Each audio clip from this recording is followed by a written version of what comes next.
यह परम पवित्र ज्योतिर्लिंग मध्य प्रदेश के उज्जैन नगर में है।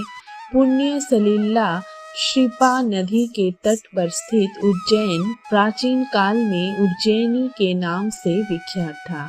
इसे अवंतिकापुरी भी कहते हैं। यह भारत की परम पवित्र सप्तपुरियों में से एक है। महाभारत, शिव पुराण एवं स्कंद पुराण में महाकाल ज्योतिर्लिंग की महिमा का पूरे विस्तार के साथ वर्णन किया गया है। इस ज्योतिर्लिंग की कथा पुराणों में इस प्रकार वर्णित है। प्राचीन काल में उज्जैनी में राजा चंद्रसेन राज्य करते थे। वह परम शिव भक्त थे। एक दिन श्रीकर नामक एक 5 वर्ष का गोप बालक अपनी माँ के साथ उधर से गुजर रहा था। राजा का शिव पूजन देखकर उसे बहुत विस्मय और कौतूहल हुआ। वह स्वयं उसी प्रकार की सामग्रियों से शिव पूजन करने के लिए ललायित हो उठा।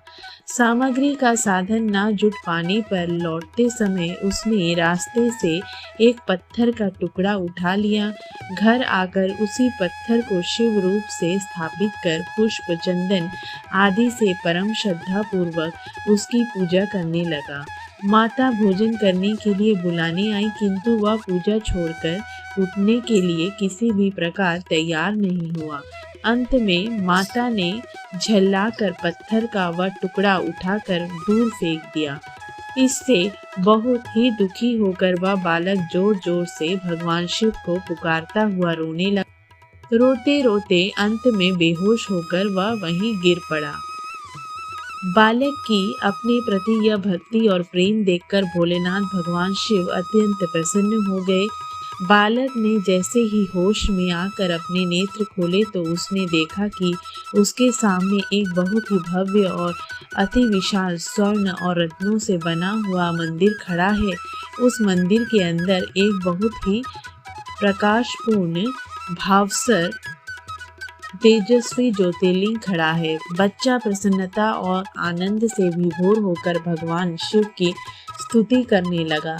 माता को जब यह समाचार मिला तब दौड़कर उसने अपने प्यारे लाल को गले से लगा लिया। पीछे राजा चंद्रसेन ने भी वहां पहुंचकर उस बच्चे की भक्ति और सिद्धि की बड़ी सराहना की। धीरे धीरे वहां बड़ी भीड़ जुट गई। इतने में उस स्थान पर हनुमान जी प्रकट हो गए। उन्होंने कहा, मनुष्यों, भगवान शंकर शीघ्र फल देने वाले देवताओं में सर्वप्रथम है। इस बालक की भक्ति से प्रसन्न होकर उन्होंने ऐसा फल प्रदान किया है जो बड़े बड़े ऋषि मुनि करोड़ों जन्मों की तपस्या से भी प्राप्त नहीं कर पाते। इस गोप बालक की 8वीं पीढ़ी में धर्मात्मा नंद गोप का जन्म होगा। द्वापर युग में भगवान विष्णु कृष्ण अवतार लेकर उनके वहां तरह तरह की लीलाएं करेंगे। हनुमान जी इतना कहकर अंतर्ध्यान हो गए। उस स्थान पर नियम से भगवान शिव की आराधना करते हुए अंत में श्रीकर, गोप और राजा चंद्रसेन शिवधाम को चले गए।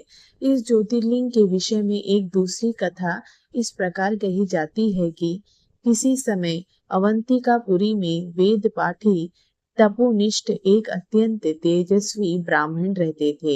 एक दिन दूषण नामक एक अत्याचारी असुर उनकी तपस्या में विघ्न डालने के लिए वहां आया। ब्रह्मा जी से वर प्राप्त कर वह बहुत शक्तिशाली हो गया था। उसके अत्याचार से चारों ओर त्राही त्राही मची हुई थी। ब्राह्मण को कष्ट में पड़ा देखकर प्राणी मात्र का कल्याण करने वाले भगवान शंकर वहां प्रकट हो गए। उन्होंने एक हुंकार मात्र से उस दारुण अत्याचारी दानव को वहीं जलाकर भस्म कर दिया। भगवान वहां हुंकार सहित प्रकट हुए, इसीलिए उनका नाम महाकाल पड़ गया। इसीलिए परम पवित्र ज्योतिर्लिंग को महाकाल के नाम से भी जाना जाता है।